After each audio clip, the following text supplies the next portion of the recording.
안녕하세요. 고려대학교 산업경영공학부 DSBA 연구시 석사과정 이유경입니다. 오늘 발표는 다이얼로그 스테이트 트래킹을 주제로 진행하도록 하겠습니다. 먼저 발표는 다이얼로그 시스템과 다이얼로그 스테이트 트래킹이 어떤 분야인지에 대해서 인트로덕션을 진행한 후 트레이드라는 모델 페이퍼를 리뷰하도록 하겠습니다. 먼저 다이얼로그 시스템은 컨버세이셔널 시스템이라고도 볼 수 있는데 이 컨버세이셔널 시스템 같은 경우는 두 가지의 분야로 나뉘게 됩니다. 그 중에서도 오늘 집중해서 볼 분야는 태스크 오리엔티드 다이얼로그 시스템이 될 것인데 이것에 대해서 조금 더 자세하게 정의를 내려보면 특정 태스크에 대해서 사용자의 요구사항을 파악하고 이를 해결하기 위한 적절한 대화 시스템을 의미하게 됩니다. 따라서 이 안에는 유저와 시스템이 존재하게 되는데 유저는 자연어 데이터를 시스템으로 전달하게 되고 시스템은 이에 대한 적절한 대답을 생성하는 과정이다라고 이해해 주시면 되겠습니다. 여기서 나오는 유저는 시스템을 사용하는 사람이라고 생각하시면 되고 시스템 같은 경우는 저희가 잘 아는 실이나 챗봇 같은 서비스가 되겠습니다. 그리고 사용되는 데이터는 스페시픽한 시나리오라고 볼 수 있는데 여기서 말하는 시나리오의 예시는 호텔 레저베이션이나 어트랙션 서치 등이 되겠습니다. 이러한 다이얼로그 시스템은 엄밀하게 두 가지로 구분할 수가 있는데 첫 번째는 싱글턴 컨버세이션이고 두 번째는 멀티턴 컨버세이션이 되겠습니다. 따라서 싱글턴 컨버세이션의 경우는 한 번의 컨버세이션을 통해 유저가 원하는 답을 시스템이 도출하는 것을 의미합니다. 따라서 비교적 쉬운 분야이지만 높은 수준의 답을 찾기 어렵다는 단점이 존재할 수 있습니다. 하지만 멀티턴 컨버세이션 같은 경우는 여러 번의 컨버세이션을 통해서 유저가 원하는 답을 시스템이 도출하는 것이라고 이해하실 수 있고 싱글턴에 비해 비교적 어려운 분야이지만 싱글턴 컨버세이션보다 활용 가능한 정보가 많습니다. 따라서 수준 높은 답을 생성할 가능성이 있습니다. 이 분야의 설명을 드리면 질문에 대한 답을 제공하는 태스크이기 때문에 다이얼로그 시스템과 퀘스천 앤서링이 똑같은 분야가 아닐까라는 의문을 가질 수 있습니다. 따라서 제가 정리하고 이해한 바로는 두 가지를 다음과 같이 구분할 수 있습니다. 먼저 다이얼로그 시스템은 사람과 사람 혹은 사람과 시스템 간의 대화를 가정합니다. 그리고 데이터셋 같은 경우는 특정한 시나리오를 가정을 해서 구성된 대화 데이터가 될 것이고 아웃풋 같은 경우는 화자의 질문으로부터 알맞는 정답을 생성해내고 찾아내는 것을 의미합니다. 여기서 중요한 것은 정답만 내보내는 것이 아니라 정답을 포함한 문장을 생성해내는 것이 최종적인 목적이 됩니다. 그래서 여기서 얘기하는 태스크는 질문을 이해하고 정답을 생성해내기 위해서 여러 개의 서브 태스크로 나뉘어져 있습니다. 반면에 퀘스천 앤서링 같은 경우는 특정 상황을 가정하지 않고 질문에 대한 답을 제공한다는 특징이 있고 길이가 긴 텍스트로부터 정답의 위치를 알려주기 때문에 질문과 정답을 찾을 수 있는 레퍼런스 텍스트가 데이터셋으로 주어지게 됩니다. 따라서 아웃풋은 질문에 맞는 단어 혹은 구절을 출력하는데 이것은 정답 자체를 아웃풋으로 내보낸다라고 이해하시면 되겠습니다. 그 다음에 태스크 같은 경우는 싱글 태스크로 이 퀘스천에 대한 답을 바로 찾아내기 때문에 싱글 태스크로 수행 가능하다는 점을 알 수 있습니다. 아까 말씀드렸던 것처럼 다이얼로그 시스템은 크게 네 가지의 모듈로 나누어진다고 이해를 할 수가 있는데 각각의 태스크는 독립적인 모델로 수행되는 분야이지만 인풋과 아웃풋이 순차적으로 진행한다라고 이해하시면 됩니다. 여기서 말하는 네 가지 모듈은 NLU, 그리고 DST, DP, NLG를 순서로 순차적으로 진행되고 예를 들어 어떤 유저가 화요일에 안암동 근처에 있는 식당을 예약하고 싶어 라고 인풋을 주었을 때 이러한 일련의 프로세스를 거쳐서 몇 명이 갈 거냐라는 질문을 뱉어낼 수 있는 전체적인 시스템이라고 이해하실 수 있습니다. 따라서 첫 번째 분야부터 하나씩 참고하게 되면 Natural Language Understanding 같은 경우는 어터런스와 시멘틱 프레임을 매핑시키는 턴 레벨의 태스크라고 이해할 수 있습니다. 간단하게 다시 이야기를 하면 인풋은 사용자의 로우 어터런스가 될 것이고 여기서의 아웃풋은 시멘틱 프레임이 될 것인데 이 시멘틱 프레임이라는 거는 스피치의 경우 스피치 액트 아웃풋이 될 것이고 그게 아닌 경우에는 인텐트나 슬럿이 아웃풋으로 나오게 되고 이것들을 시멘틱 프레임이라고 정의할 수 있습니다. 그래서 이러한 질문에 대해서 4명이 갈 거야 라고 다시 유저가 인풋을 넣었을 때 이 인풋에 대해서 NLU를 통해서는 people number가 4명이다 라는 정보를 DST 모듈로 넘겨줄 수 있다 라고 이해하시면 됩니다. 간단하게 예시를 들어보면 어터런스가 다음과 같이 주어졌을 때 이 어터런스로부터 특정한 슬럿이 어떤 식으로 태깅이 될 수 있는가의 문제로도 풀이할 수가 있고 이 경우에는 슬럿이 begin sentence에서 이제 begin 토큰에서 people이라는 것이 슬럿으로 들어갈 때 이 4라는 숫자가 begin people이라는 것을 알아내는 식별 과정이 필요할 것이고 이러한 대화의 도메인이 레스토랑 그리고 인텐트가 레스토랑 북이라는 것을 확인해 볼 수 있습니다. 그 다음 분야는 다이얼로그 스테이트 트래킹이라는 분야인데 줄여서 DST라는 분야는 파셜 다이얼로그를 다이얼로그 스테이트에 매핑시키는 다이얼로그 레벨의 태스크라고 이해하시면 됩니다. 따라서 인풋 데이터로는 다이얼로그가 들어오거나 아니면 그전 스테이트의 턴이 들어가게 됩니다. 아웃풋 같은 경우는 다이얼로그의 스테이트가 될 것이며 여기서 말하는 다이얼로그의 스테이트는 슬럿과 슬럿에 대응되는 밸류 페어가 되겠습니다.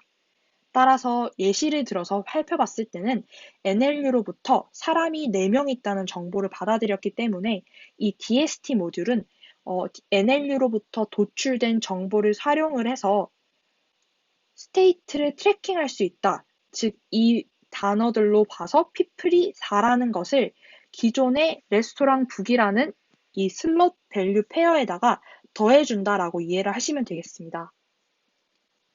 따라서 예시를 한번 보태서 살펴보면 유저와 시스템, 유저가 이렇게 쭉쭉 나열되는 인풋 다이얼로그가 들어갔을 때 이 인풋 다이얼로그를 통해서 레스토랑 북이라는 아웃풋 다이얼로그가 어떤 식으로 구성되는지 이 구성되는 슬롯과 각각 밸류가 어떤 인텐트를 가지고 있는지를 확인하는 분야라고 보시면 됩니다. 다음은 다이얼로그 펄리시 러닝인 DP라고 요약을 할 수 있는 분야인데 이 DP 같은 경우는 DST로부터 추출된 다이얼로그 스테이트를 기반으로 시스템 액션을 결정하는 분야입니다. 인풋 같은 경우는 다이얼로그 스테이트와 널리지 베이스 리절트가 같이 들어갈 것이고 아웃풋은 이러한 시스템의 액션이 될 것입니다.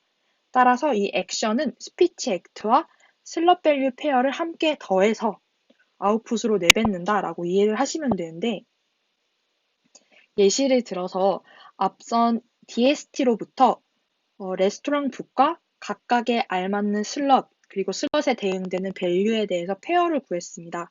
그럼 이러한 다이얼로그 스테이트와 실제로 안암동 근처에 예약이 가능한 식당에 대한 정보를 널리지 베이스로부터 받아들이게 되고 이 널리지 베이스로부터 얻은 답변을 함께 액션으로 내보내주면 레스토랑 이름이 땡땡 식당이다 라는 정보를 제공해 줄 수 있다라고 이해하시면 되겠습니다. 따라서 이 DP에서는 외부 모듈로부터 어떤 특정 정보를 받아와서 사용해야 된다라는 차별점을 두시고 이해하시면 되겠습니다. 마지막 분야는 Natural Language Generation이라는 NLG 분야인데 이 NLG는 시스템 액션을 Neural Language Response에 매핑시키는 단계라고 생각을 하시면 되고 인풋은 그전 단계인 DP에서 아웃풋한 시스템 스피치 액션이나 슬럿 밸류 두 가지를 더한 값을 인풋으로 받아서 이 인풋 값을 활용해서 적절한 대답을 이제 Natural Language Response, 즉 문장 형태로 내뱉어 준다라고 이해하시면 되겠습니다. 따라서 시스템 액션이 레스토랑 이름이 땡땡 식당인 것을 알려주는 것이 되겠다면 땡땡 식당을 예약해 줄게 라는 시스템 리스폰스를 아웃풋으로 뱉는다라고 이해해 주시면 되겠습니다. 따라서 저희는 지금까지 다이얼로그 시스템이 어떤 서브 태스크로 주어져 있고 각각의 서브 태스크가 어떤 역할을 해서 그 다음 태스크로 아웃풋을 넘겨주는지 일련의 과정들을 확인하셨다고 보면 되는데, 이 이상적인 다이얼로그 시스템은 사용자의 질문 혹은 발화를 통해 적절한 대답까지 도출하는 모든 과정을 의미합니다. 저희가 처음 생각했을 때는 이 과정이 굉장히 어렵고 복잡하게 느껴질 수 있지만, 이러한 과정이 사실은 4개의 독립적인 태스크로 나뉘어서 작동한다는 것을 이해할 수가 있었고, 이 다이얼로그에 관련된 연구도 독립적으로 진행되고 있음을 확인할 수 있었습니다. 오늘 세미나는 이런 4가지 모듈 중에서 DST 분야에 초점을 맞춰서 진행하도록 하겠습니다. 따라서 다이얼로그 스테이트 트래킹에 대해서 다시 한번 리마인드를 하자면, 일정한 다이얼로그와 프리비어스 스테이트를 DST 모듈에 넣게 되고, 이 DST 모듈은 다이얼로그 스테이트, 즉 슬럿에 대한 밸류 페어를 아웃풋으로 내뱉는 그러한 모듈입니다. 예시를 들어서 설명을 하면, 다음과 같이 유저와 시스템과 유저가 지속적으로 대답을 하고 답을 주고받는 다이얼로그 히스토리가 있다고 생각을 할 때, 이러한 다이얼로그로부터 어떠한 정보를 받아들이며 이 정보가 어떤 식으로 저장되는지 스테이트를 확인해 보시면 되는데, 여기서 대화하는 도메인은 레스토랑에 대한 도메인이 될 것이고, 실제로 제가 밑줄 친 이 단어들이 하나씩 다 정보가 돼서, price라는 슬롯에는 가격이 싼 cheap이라는 단어가 들어갈 것이고, area 같은 경우는 center가 들어갈 것이고, people은 8명이다. 이런 일련의 정보들이 각각 입력되고 스테이트로 저장되어서 넘겨지는 분야라고 생각하시면 됩니다. 그래서 여기서 존재하는 이 파란색으로 표시한 부분이 도메인이 될 것이고, 튜플 중에서 앞쪽에 존재하는 것은 슬럿이라는 개념이 되고, 그 슬럿에 대응되는 값은 value라고 노란색으로 표시하였습니다. 따라서 이 태스크를 통해서는 도메인과 슬럿과 그에 대응되는 value를 찾아가는 과정이다 라고 이해를 해주시면 되겠습니다. 사실 이 DST 같은 경우는 Predefined Ontology와 Open Vocabulary 2개의 분야로 나뉘게 되는데, Predefined Ontology 같은 경우는 미리 다이얼로그 온톨로지를 구축해 두고 상황에 맞는 답을 바로 매핑시켜주는 방식이라고 이해하시면 됩니다. 하지만 모든 경우의 수를 미리 온톨로지에서 저장을 해두고 이 온톨로지를 구축하는 것은 사실 거의 불가능하다고 보실 수 있기 때문에, 언신 도메인이나 슬럿이나 밸류가 주어졌을 때 아웃풋을 만들어낼 수 없다는 치명적인 단점을 가지고 있습니다. 따라서 연구 분야도 차츰 오픈 보캐블러리 쪽으로 가고 있는데, 이것 같은 경우는 인풋에 따라 스테이트를 즉각적으로 생성하는 방식입니다. 비교적 predefined ontology보다는 유연한 방식이라고 생각할 수 있고, 이게 실제 대화에서 적합한 방식이라고 이해를 할 수 있습니다. 따라서 보지 못한 도메인, 슬럿과 밸류가 주어졌을 때 어터런스를 보고 충분히 아웃풋을 생성할 수 있는 그런 분야이다 라고 이해해 주시면 되겠습니다. 그러면 여기서 생각을 해볼 때, 정보를 추출해내는 태스크이기 때문에 이 DST라는 분야와 여러 가지 인포메이션을 익스트랙션 하는 분야가 비슷하지 않을까라는 생각을 할 수 있습니다. 먼저 DST 같은 경우는 인풋이 다이얼로그 자체가 들어와야 하는 형태이고, 아웃풋 같은 경우는 말씀드렸듯이 도메인과 슬럿, 그에 대해서 대응하는 정보를 찾아내는 분야라고 생각을 하시면 됩니다. 따라서 대화 문장으로부터 정보를 추출해내는 것이 목적이고, 추출할 정보는 유저의 의도 혹은 도메인, 그리고 슬럿에 따른 밸류가 되겠습니다.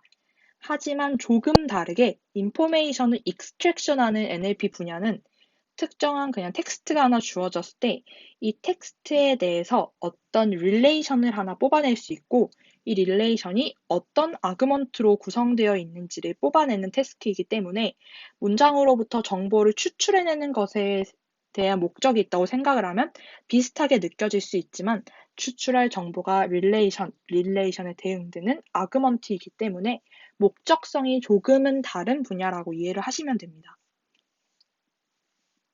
이 DST 분야에 대해서 간단하게 몇 가지를 살펴보면, 결국 DST 분야는 다이얼로그에서 유저의 골 혹은 인텐션을 파악하는 것이 최종 목적이 될 것이고, 이 유저의 골 혹은 인텐션을 컴팩트한 다이얼로그 셋 금방 말씀드렸던 set of slot이나 corresponding value로 나타낼 수 있도록 만들어내는 인코딩하는 것이 가장 최종 목적입니다. 하지만 이런 고를 만족하기 위해서 몇 가지 챌린지들이 있는데요.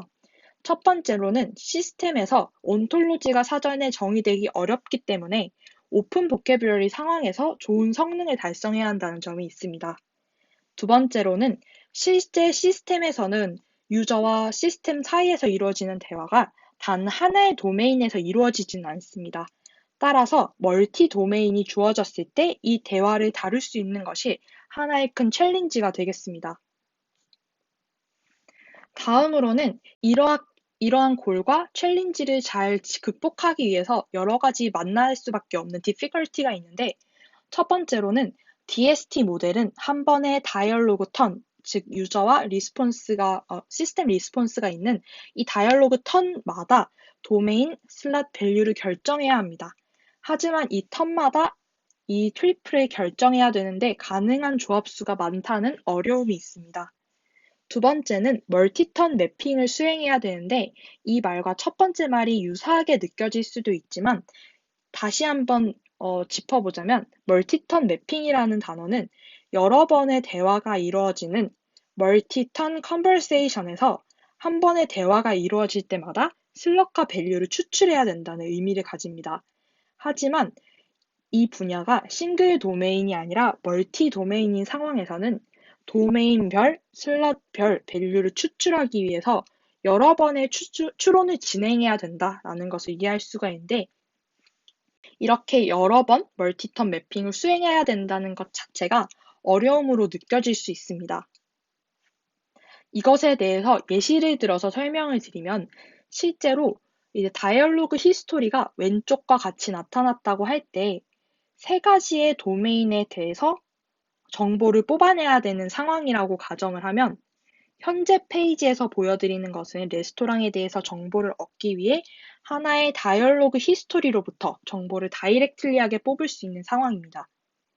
어트랙션이나 택시 같은 경우도 어떤 다이얼로그 히스토리로부터 바로바로 인포메이션을 뽑아낸다, 그렇게 어렵지 않다라고 느낄 수 있는데, 다음 페이지를 보시면 특정 도메인에 대한 답을 도출하기 위해서 여러 번 매핑을 진행해야 되고, 이 과정이 다이얼로그 히스토리 위치가 굉장히 상이하게 흩어져 있는 걸로부터 의도를 파악하고 그 의도에 맞는 도메인 그리고 슬롯과 밸류를 찾아내는 굉장히 복잡하고 어려운 문제가 생길 수 있겠다라는 것을 이해할 수 있습니다. 오늘 소개할 논문은 ACL 2019에서 발표되었던 트레이드라는 모델입니다. 이 모델은 멀티 도메인 다이얼로그 스테이트 트래킹을 진행하며 온톨로지 프리한 오픈 보캐뷸러리 하에 DST 모델이라고 이해해 주시면 되겠습니다. 간단한 구조는 인코더와 디코더를 쌓아서 만들어낸 모델이라고 이해하시면 될 것이고, 자세한 설명을 뒤쪽에서 설명하도록 하겠습니다. 먼저 이 트레이드 모델의 컨트리뷰션에 대해 정리를 해보면, 첫 번째 컨트리뷰션은 멀티 도메인 데이터셋의 성능을 높이기 위해서 도메인 간 트래킹된 정보를 공유한다라는 것입니다. 이것이 가능하게 만들기 위해서 도메인 간 슬럿의 밸류를 공유하게 하고 여러 도메인 데이터를 하나의 모델로 학습하는 파라미터 쉐어링 방법을 사용하고 있습니다. 두 번째는 멀티턴 매핑 프로블럼을 해결하기 위해서 카피 메커니즘을 사용하게 되는데, 긴 길이의 다이얼로그 히스토리에서 등장한 슬롯과 그에 대응되는 밸류를 적절하게 트래킹할 수 있도록 만들어 주었습니다. 그 다음은 언신 도메인에서 슬롯을 트래킹할 수 있도록 하는데요. 여기서 널리지 트랜스퍼를 통해 제로샷 세팅에서도 준수한 성능을 보인다는 것을 증명해내었고, 데이터가 매우 적은 도메인에서도 준수한 성능을 보이게 됩니다. 따라서 이러한 퓨샷 세팅을 가능하게 하기 위해서 컨티뉴얼 러닝의 아이디어를 차용하여서 프리비어스 도메인에서 학습한 정보를 그 다음 도메인에서 보존할 수 있도록 만들어주는 식으로 실험을 진행하고 있습니다. 각각 모델에 대해서 전체적인 오버뷰를 생각을 해보면 어터런스 인코더, 슬롯 게이트, 스테이트 제너레이터 세 가지 모듈로 구성된 모델인 것을 알 수 있습니다. 모델을 설명하기에 앞서서 간단한 데피니션을 짚고 넘어가도록 하겠습니다. 유저의 어터런스를 나타내는 UT라는 이제 텀이 존재를 할 것이고, 시스템 리스폰스, 그리고 두 가지를 묶어서 페어로 볼 수 있는 X라는 텀이 있습니다. 그 다음에 도메인 같은 경우는 D라는 집합으로 정의를 내릴 수 있고 슬롯은 S라는 집합으로 정의를 내릴 수가 있고 그에 대응되는 값은 Y value라고 지정할 수 있습니다. 이 세 가지 값을 하나의 트리플로 묶어서 B라는 집합으로 정의를 내릴 수 있습니다. 먼저 어터런스 인코더 같은 경우는 바이디렉셔널 GRU를 쌓아서 만들었다고 이해하시면 되고 이 부분은 어떤 종류의 인코더로도 대체 가능하다라고 논문에서 언급을 하고 있는데 실제로 이후에 버트나 트랜스포머류 여러 가지 인코더들을 사용을 해서 이 인코더 부분을 대체하는 연구가 진행되는 흐름을 확인해 볼 수 있습니다. 그리고 여기에서 말하는 어터런스 인코더의 인풋은 다이얼로그 히스토리의 모든 단어를 컨캣한 것이라고 확인할 수 있습니다. 문맥을 고려하기 위해서는 특정 현재 시점을 기준으로 일정 길이의 다이얼로그 히스토리 턴이 필요하게 되는데 이 턴에 대해서 보시면 첫 번째 시점에서 이 두 가지의 인풋이 컨캣되어서 인코더로 들어가는 모습을 볼 수 있고 두 번째 시점에서는 그 다음 약간 윈도우 방식을 사용을 해서 두 번째 인풋을 구성할 수 있는 것을 확인할 수 있고 세 번째 같은 경우도 슬라이딩 방식을 사용을 해서 유저와 시스템 간의 대화를 컨캣해서 인코더에 넣는 모습을 확인할 수 있습니다. 그 다음에 두 번째는 스테이트 제너레이터라는 것은 있는데 스테이트 제너레이터 또한 바이디렉셔널 GRU 디코더를 활용하고 있습니다. 여기서는 카피 메커니즘을 통해서 인풋 다이얼로그의 정보를 활용해서 슬롯 밸류를 제너레이트 한다라고 요약을 해볼 수가 있는데 여기서 카피 메커니즘 종류 중에 소프트 게이티드 방법론인 포인트 제너레이터 카피를 활용을 해서 보캡의 분포와 다이얼로그 히스토리의 분포를 하나의 분포로 결합하게 됩니다.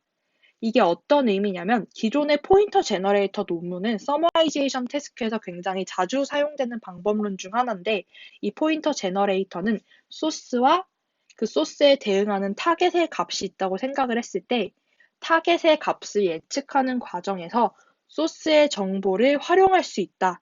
활용하기 위해서 카피 메커니즘을 사용한다라고 이해하시면 되겠습니다. 중요한 이 내용들, 보캡을 어떤 식으로 합치는지에 대해서는 뒤에서 자세히 설명드리도록 하겠습니다.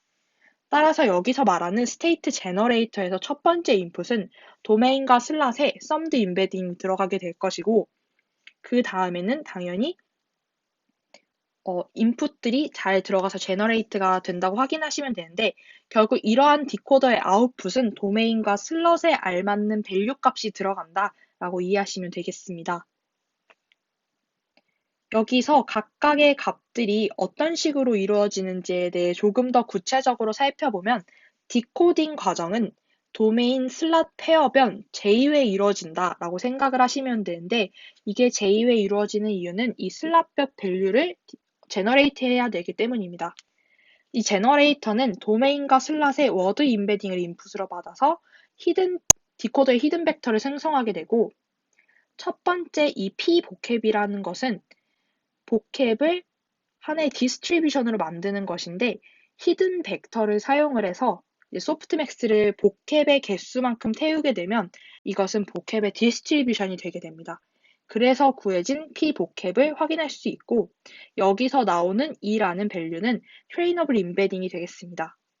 두 번째는 p 히스토리라는 값이 있는데 이 p 히스토리는 디코더의 히든 스테이트와 인코디드 다이얼로그 히스토리의 이 매트릭스를 활용해서 소프트맥스 값을 구한다라고 이해를 하시면 되고 파이널 아웃풋 디스트리뷰션은 기존의 p 보캡과 p 히스토리 값을 p gen이라는 새로운 트레이너블한 값을 통해서 웨이티드 썸에서 구하는 값이다 라고 이해를 해주시면 되는데 여기서 나오는 p gen이라는 값은 트레이너블한 값이라고 생각을 해주시면 되고 여기서 이것을 썸드하는 이 웨이티드 썸하는 부분이 포인터 제너레이터의 역할을 하고 있는 수식이다라고 이해를 해주시면 됩니다.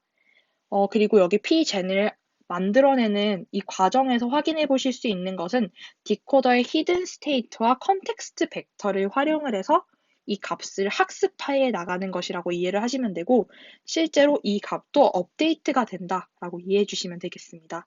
기본적인 골격은 포인터 제너레이터로부터 기인하는 것이기 때문에 사실 이 논문이 포인터 제너레이터를 완전히 새로운 방식으로 적용한 것은 아니지만 DST 태스크를 풀기 위해서 적절하게 활용을 했다라고 이해를 해주시면 됩니다. 따라서 기존의 이 트레이드 모델이 predefined vocabulary가 아니더라도 다이얼로그 히스토리로부터 단어가 생성이 가능하다는 것을 메인 컨트리뷰션으로 가지고 가고 있는데 사실 이 점은 트레이드의 특별한 모델 스트럭처가 아니라 포인터 제너레이터로부터 얻는 장점이다라고 이해를 할 수가 있습니다. 여기서 기존의 predefined vocabulary가 아니다라는 것은 학습 과정에서 사용되지 않은 단어라 하더라도 테스트단에서 새로운 보캐뷸러리가 등장을 했을 때 인코더로부터 들어오는 다이얼로그 히스토리의 단어가 새로 등장을 한다면 카피 메커니즘을 활용해서 디코더가 인코더에 있는 밸류를 적절하게 활용해서 값을 만들어낼 수 있다라고 이해하시면 됩니다. 세 번째는 슬럿 게이트라는 부분인데 이 슬럿 게이트에 대해서 설명을 드리면 도메인이 한 개인 경우 슬럿의 개수가 적어서 트래킹을 하는데 여러 가지 문제점은 없지만 멀티 도메인 DST에서는 도메인당 슬럿 조합의 개수가 좀 많아진다는 문제점이 있습니다. 따라서 이 슬럿 게이트는 컨텍스트 벡터로부터 슬럿의 존재 여부를 알아내는 역할을 하는데 이 식을 보시면 아시겠지만 컨텍스트 벡터와 이 WG라는 값을 곱한 다음에 소프트맥스를 태우게 되는데 이 소프트맥스 태운 값은 세 가지의 클래스로 나뉘어지는 아웃풋인 것을 알 수가 있습니다. 이 아웃풋은 세 가지로 나누어지게 되는데 여기서 PTR, 돈케어, 논 이렇게 세 가지 값으로 나눌 수가 있고 여기서 PTR인 경우 프레딕트가 가능한 경우에만 밸류를 제너레이트하고 나머지 경우에는 무시한다라고 적혀 있습니다. 실제로 이 돈케어와 논에 대한 클래스가 어떠한 의미를 가지는지에 대해서 명확하게 이제 논문상에 기재되어 있지는 않지만 후속 연구들을 확인해 보면 아예 그 슬럿에 대한 값이 없는 경우를 넌이라고 하고 그 슬럿에 대응되는 밸류에 어떤 것이 와도 상관없다는 것을 돈케어라는 클래스로 할당한다고 이야기가 되고 있지만 실제로 논문에서 이 두 가지의 값을 명확하게 정의 내리고 있지는 않기 때문에 비슷한 맥락으로 이해하시되 정확하게 돈케어와 논의 의미가 금방 제가 말씀드린 것과 동일하다라고 이해하는 것에는 조금 무리가 있지 않은가라고 일단 생각을 하고 있습니다. 하지만 그 이후의 논문에서도 슬럿 게이트를 활용하는 몇몇 논문들이 있는데 이 돈케어와 넌이라는 클래스가 그대로 사용되는 경우도 있지만 조금은 다른 클래스의 이름으로 적용되는 경우도 있기 때문에 비슷한 맥락으로 봤을 때 이 두 가지의 값이 나올 때는 밸류를 제너레이트 하지 않는다, 무시한다까지 정확하게 이해하시면 되겠습니다. 옵티마이제이션에 대해서 설명을 드리면 실제로 저희가 값을 만들어내는 이 슬럿 게이트와 스테이트 제너레이터에서 밸류 값을 만들어내기 때문에 이 두 가지로부터 로스 펑션을 정의 내릴 수 있습니다. 첫 번째 로스 펑션은 슬럿 게이트로부터 나오는 것인데 첫 번째 이 로스 텀 G에 대해서 설명을 드리면 predicted 슬럿 게이트와 실제 슬럿 게이트의 레이블을 원한 레이블로 변환하여 두 가지의 크로스 엔트로피를 구하는 값이다 라고 이해를 해주시면 될 것 같고 두 번째 로스텀 같은 경우는 스테이트 제너레이트가 만들어내는 y 밸류 값과 정정하겠습니다. 스테이트 제너레이터가 만들어내는 이 p 파이널 값과 실제 워드인 y 밸류 값 사이에 크로스 엔트로피를 구한다. 이게 두 번째 로스 텀이다라고 이해를 해주시면 되고 파이널 로스는 이 로스 텀 1과 로스 텀 2의 웨이티드 썸이라고 생각해 주시면 됩니다. 여기서 나오는 알파와 베타는 하이퍼 파라미터로 설정하였습니다. 실험에 대해서 살펴보시면 여기서 사용하는 데이터는 멀티오즈라는 데이터입니다. 이 데이터 같은 경우는 5개의 도메인을 가진 데이터이고 이 도메인별로 가지는 슬롯의 개수가 상이하다는 것을 확인할 수 있습니다. 이때 논문이 나왔을 당시에는 멀티오즈 그 자체로 나왔었는데 최근에는 2.0, 2.1까지 릴리즈가 되면서 업데이트가 어느 정도 활발한 데이터셋입니다. 확인을 해보시면 이 호텔, 트레인, 어트랙션, 레스토랑, 택시라고 되어 있는 이 로우는 도메인을 의미하게 되는데 이 도메인에 가지고 있는 슬롯들이 여러 도메인 간 공유되는 부분이 있음을 확인해 볼 수 있습니다.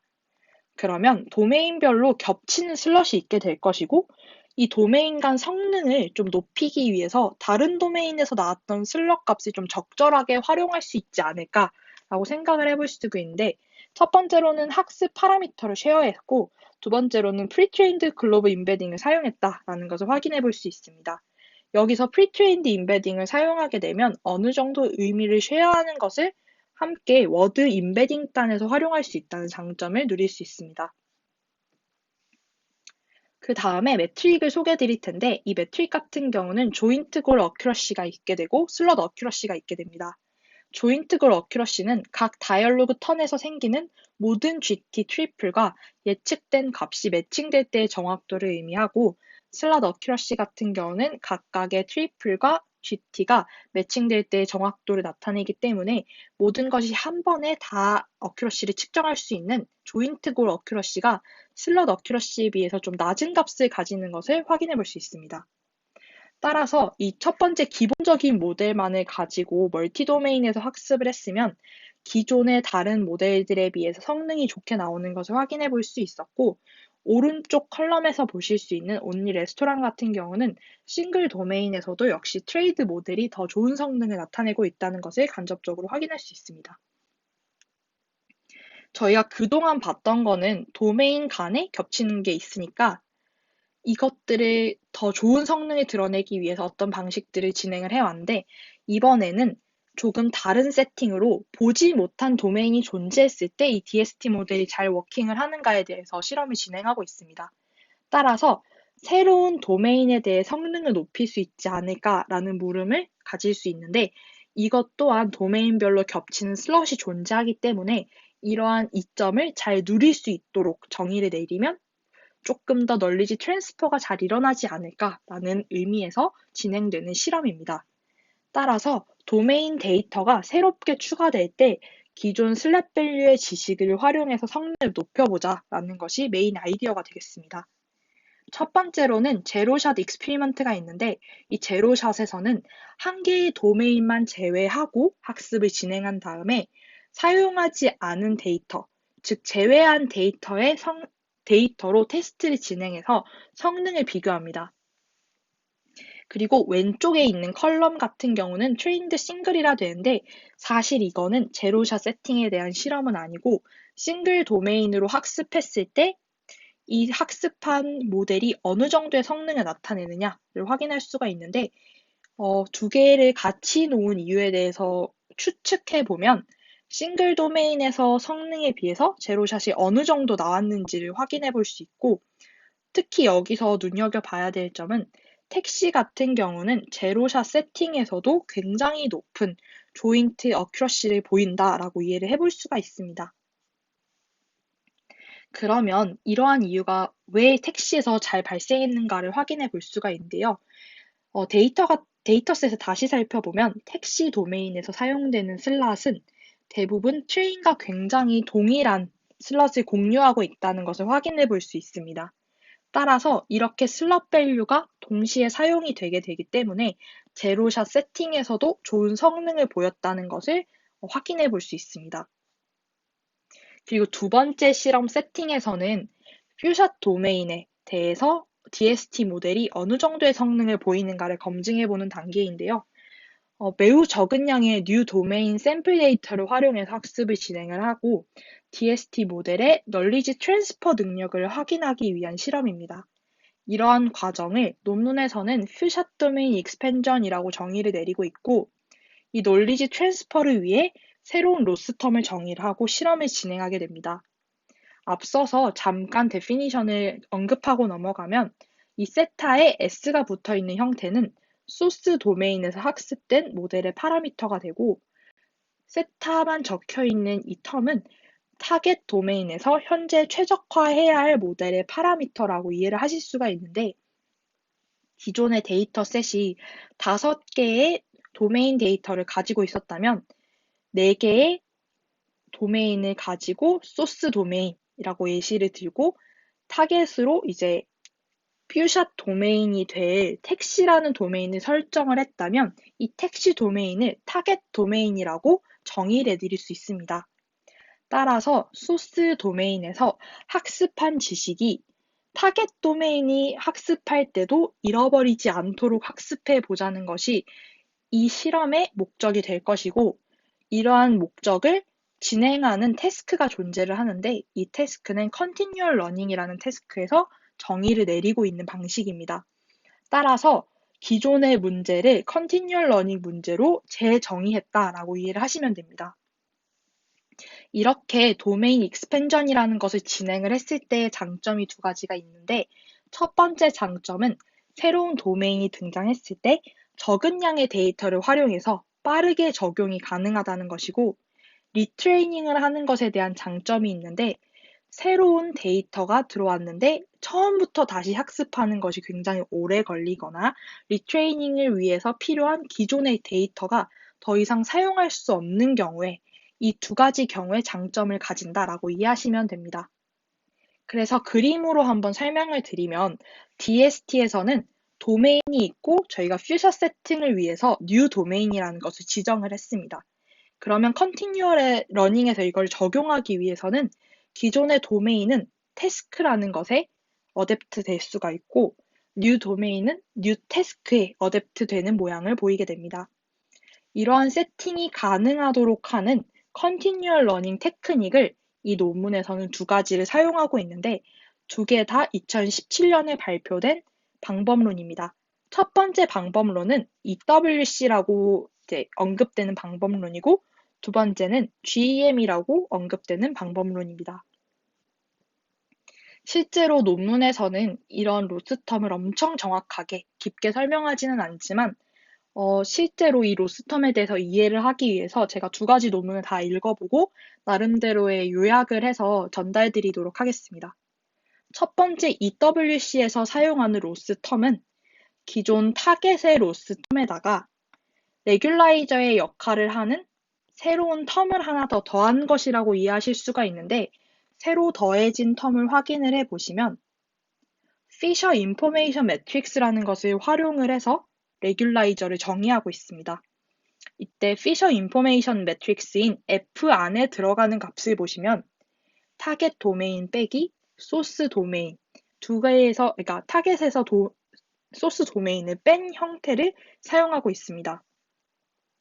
이 피셔 인포메이션에 대해서 제가 간략하게 정리를 드리면 첫 번째로 이 피셔 인포메이션을 레귤라이저로서 사용을 했을 때는 새로운 도메인을 학습할 때 페널티의 역할을 줘서 저희가 로스를 학습할 때 어느 정도의 페널티를 그러니까 타겟 도메인을 학습할 때 소스 도메인의 정보까지 같이 활용할 수 있도록 페널티의 역할을 진행할 수가 있고 이거의 역할에 대해서 오른쪽 그림에서 같이 살펴볼 수가 있는데 EWC에서는 여러 개의 태스크를 학습을 할 때 이 A 태스크에서 로우 에러를 보이는 바운드가 존재할 것이고 새로운 태스크 B에서 로우 에러를 보이는 이 에어리아가 존재할 것이라고 가정을 하는데 이 로스텀을 썼을 때 기존 도메인과 새로운 도메인에서 모든 낮은 에러를 가질 수 있는 리전으로 보내주는 역할을 진행한다고 보시면 됩니다. 계산상의 이점도 분명히 존재를 하는데요. 라이클리후드 펑션으로부터 원래 이 피셔 인포메이션 매트릭스를 유도할 수 있습니다. 근데 이렇게 유도한 값의 정의 값을 보시면 이 매트릭스가 해시안 매트릭스랑 굉장히 닮은 모습을 가지고 있다, 근사할 수 있다라는 것을 이해할 수 있습니다. 이러한 피셔 인포메이션 매트릭스 같은 경우는 로스의 2차 미분값이 글로벌 미니멈에 가까워지게 계산을 할 수 있기 때문에 계산상의 이점이 있는데 계산상의 이점이 있는 이유는 해시안 같은 경우는 2차 미분을 해야 되지만 FIM 같은 경우는 1차 미분으로 계산을 해서 쉽게 근사를 시킬 수 있기 때문에 이 여러 가지 계산상의 이점과 레귤라이저로서의 역할을 위해서 EWC에서는 다음과 같은 로스텀을 정의했다라고 이해하시면 되겠습니다. 두 번째로 정의 내리는 이 GEM에서의 로스 펑션 같은 경우는 타겟의 로스를 줄이는 식으로 목적 함수를 설정하고 제약식 같은 경우는 타겟의 로스 텀이 소스의 로스 텀보다 소스 도메인으로부터 학습되어 있는 이 파라미터로 기인된 로스 텀보다 작거나 같은 식으로 모양이 강제되도록 만들어내고 있습니다. 따라서 정리를 해보면 새로운 도메인으로부터 생성되는 로스가 소스 도메인으로부터 생성되는 로스보다 같거나 작게 강제해야 된다라고 이해를 해볼 수가 있고, 이 제약 조건을 추가해서 로스 값을 줄이려면 원래는 페널티 항을 통해서 저희가 이 로스 항을 constraint를 오브젝티브 펑션에 올려주는 형태로 그 기존에 사용을 하고 있습니다.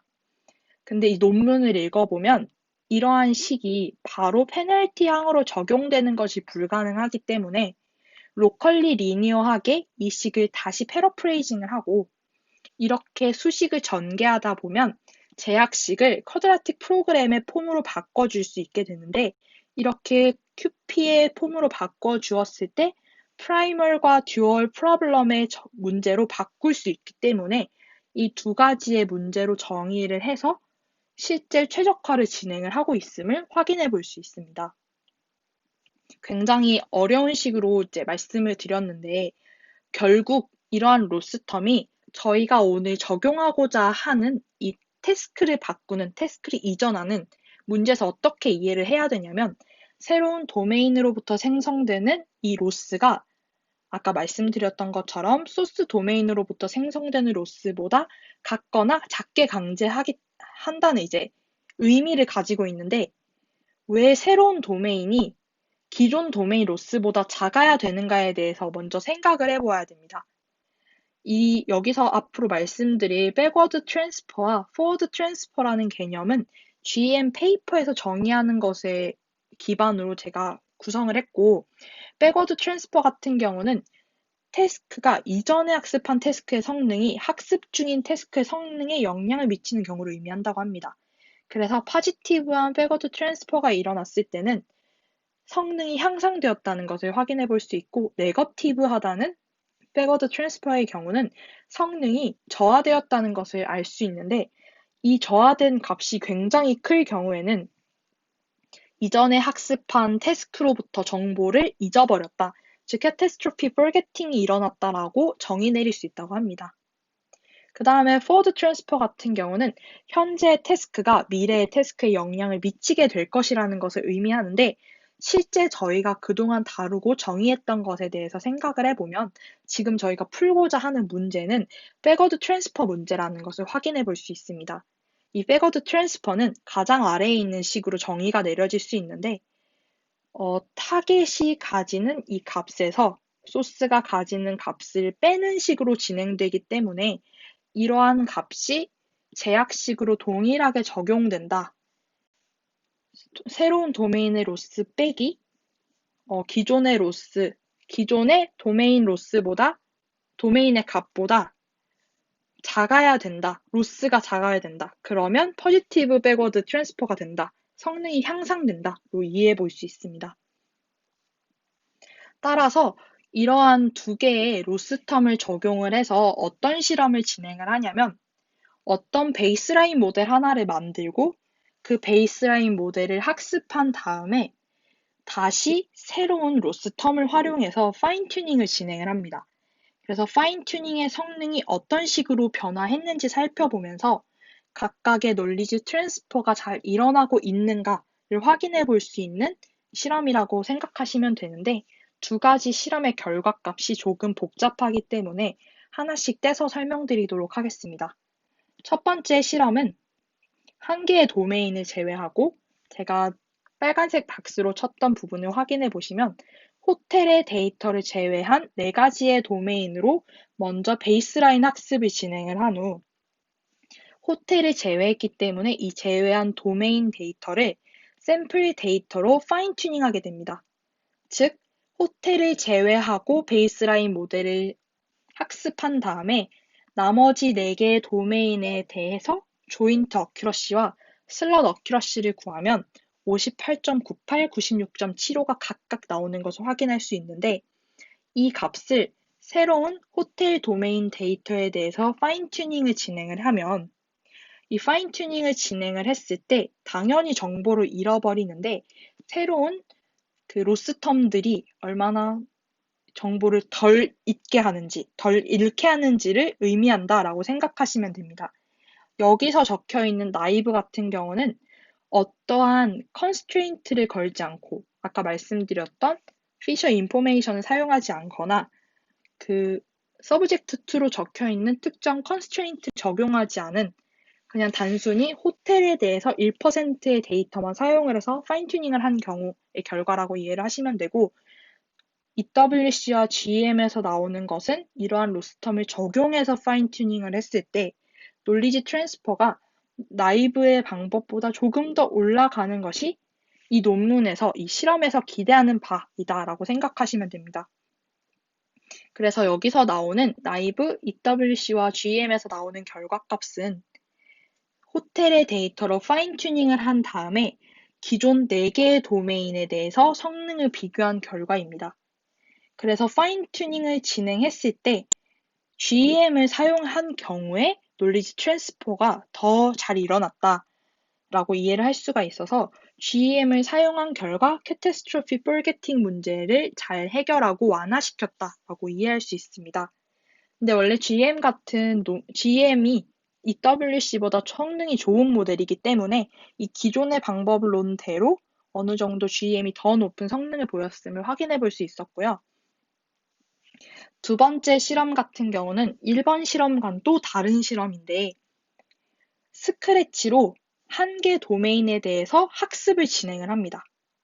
그 다음에 각 방법론으로 한 개의 도메인에 대해서 성능을 평가하게 되는데 이때 성능을 평가할 때는 아까 동일하게 특정 도메인에 대해서 파인 튜닝을 진행하게 되고 파인 튜닝을 할 때 사용하는 로스 텀이 나이브인가 아니면 EWC인가 GEM인가에 따라서 이제 학습하는 목적이 달라지고 이로부터 캐타스트로피 포겟팅이 일어났는가를 확인해 보는 여부를 담은 실험입니다. 대부분의 경우 파인 튜닝을 진행을 한 것이 트레인 프롬 스크래치보다 좋은 성능을 보였는데요. 싱글 도메인에서도 비슷한 방식의 어프로치를 사용을 해서 파인 튜닝을 진행을 하는 것이 논리지 트랜스퍼가 어느 정도 일어나서 효과적일 수 있겠다라는 것을 보여준 실험입니다. 사실 이 실험 같은 경우는 앞에서 1번 실험에서 보여줬던 것 같이 GEM이 다 우세하게 좋은 것은 확인할 수는 없었지만 기본적으로 파인 튜닝을 진행했을 때 성능이 더 좋아졌다 정도로는 이해할 수 있습니다. 결론입니다. 오늘 소개해드린 논문에서는 그리고 제가 오늘 진행한 세미나에서는 태스크 오리엔티드 다이얼로그 시스템 중에서도 다이얼로그 스테이트 트래킹 분야에 대해서 알아보는 시간을 가졌습니다. DST는 도메인에 따른 슬롯 정보가 있을 때 이에 알맞는 밸류를 찾아내는 태스크가 될 것이고요. 그 중에서 오늘 소개해드린 논문인 트레이드 모델 같은 경우는 항상 리절트 테이블에 들어가는 중요한 DST 모델이라고 생각을 해서 준비를 하게 되었는데 포인트 제너레이터의 구조를 활용해서 합숙 시 보지 못했던 단어도 스테이트 제너레이터에서 생성이 가능하다라는 장점이 있고 다이얼로그 시스템에서 중요한 문제 중 하나인 멀티 도메인의 성능을 높이기 위해서 도메인 간 파라미터를 쉐어하고 프리트레인드 워드 임베딩을 사용했습니다. 제로샷 세팅에서 준수한 성능을 보였고 퓨샷 세팅에서는 널리지 트랜스퍼를 확인하기 위해서 컨티뉴얼 러닝의 테크닉을 활용했던 그런 논문이라고 이해하시면 되겠습니다. 오늘 제가 준비한 발표는 여기까지입니다. 들어주셔서 감사합니다.